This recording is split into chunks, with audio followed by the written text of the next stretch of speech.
Hello പിന്നല്ലേ നമുക്ക് Sunday ഉണ്ട്. സൺഡേ നമ്മൾ നീക്കാൻ നേരം പോയി നീച്ച് വന്നപ്പോൾ ചെക്കന്മാരുണ്ട് ഡൊമിനോസ് കളിക്കുന്നത്.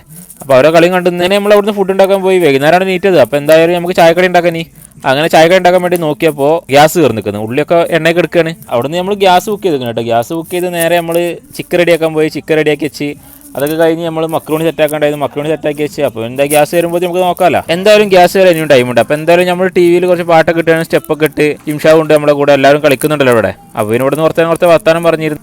അതൊക്കെ കഴിഞ്ഞ് നമ്മൾ കേക്ക് ഏകദേശം റെഡി ആയിക്കൊണ്ടിരിക്കുന്നുണ്ട്. അപ്പോൾ എന്തായാലും നമ്മൾ ചായക്കും കൂടെ വെള്ളം വെച്ചിക്കണ്. അങ്ങനെ അതൊക്കെ കഴിഞ്ഞ് നമ്മൾ മുസ്താഖ് എത്തിക്കുന്നത്. നമ്മൾ കേക്ക് നോക്കിയപ്പോൾ അടിപൊളി കേക്ക് ആയിരിക്കും, സെറ്റാണ്.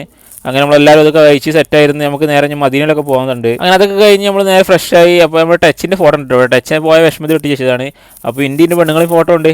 അപ്പോൾ അതൊക്കെ കഴിഞ്ഞ് നമ്മൾ നേരെ മദീനയിലേക്ക് പോകാൻ നിൽക്കുകയാണ്. മുബാറക്ക് ഉണ്ട് ഇവിടെ. മുബാറക്ക് നമ്മളൊക്കെ വെയിറ്റ് ചെയ്ത് നിൽക്കുകയാണ്. കുറച്ച് നേരം ചെക്കന്മാരൊക്കെ തുടങ്ങിയിട്ട് നമ്മൾ ഈ പണി ചെയ്യണ്ടേ, കഴിഞ്ഞാൽ നമുക്ക് ഇറങ്ങാൻ പറ്റുള്ളൂ. യഷ്മലുണ്ട്. അപ്പോൾ അത് നേരെ നമ്മൾ മദീനയിലെത്തി സാധനങ്ങളൊക്കെ വാങ്ങിച്ചിരിക്കണം കേട്ടോ. സാധനങ്ങളൊക്കെ വാങ്ങിച്ച് സെറ്റാക്കി നമ്മൾ നേരെ ഇറങ്ങി ടോയ്റ്റുലേക്ക് നടന്നുകൊണ്ടിരിക്കുകയാണ്. നമുക്ക് എന്തായാലും വണ്ടിയില്ലല്ലോ. അപ്പോൾ എന്തായാലും നടന്നിട്ട് തന്നെ പോകണം. ടോയ്റ്റിൽ എത്തിയപ്പോൾ ടോയ്റ്റത്ത് ഓഫർ കഴിഞ്ഞു. ടോയ്റ്റിൽ ഓഫർ ഉണ്ടായിരുന്നു. അപ്പോൾ ഓഫർ പ്രതീക്ഷിച്ച് പോയതാണ്. അപ്പോൾ അവിടുന്ന് നമ്മൾ നേരെ ഇറങ്ങിയിട്ട് നേരെ വേറെ ഹോട്ടലിൽ കയറിയിട്ട് നമ്മൾ എന്തായാലും ഗ്രിൽഡ് ചിക്കൻ കഴിച്ചേക്കും. അപ്പോൾ അതൊക്കെ കഴിച്ചിരുന്ന് നേരെ നമ്മൾ അവിടുന്ന് ഇറങ്ങിയപ്പോൾ നേരെ അത് കഴിച്ചതിൻ്റെ ക്ഷീണത്തിൽ ഇരിക്കുകയാണ്. ഇപ്പോൾ പഠനം നടക്കണം. അടുത്തോടി മഹാമാരെന്ന് പറഞ്ഞ് നമ്മൾ ഒന്നിയും തള്ളി നേരെ റൂമിലെത്തിയപ്പോഴും ചെക്കന്മാർ കളി തുടങ്ങിയിരിക്കണം. അങ്ങനെ അതൊക്കെ കഴിഞ്ഞ് നമ്മൾ അന്നത്തെ ദിവസം കഴിഞ്ഞിട്ടാ. അപ്പോൾ ഓക്കെ ബൈ.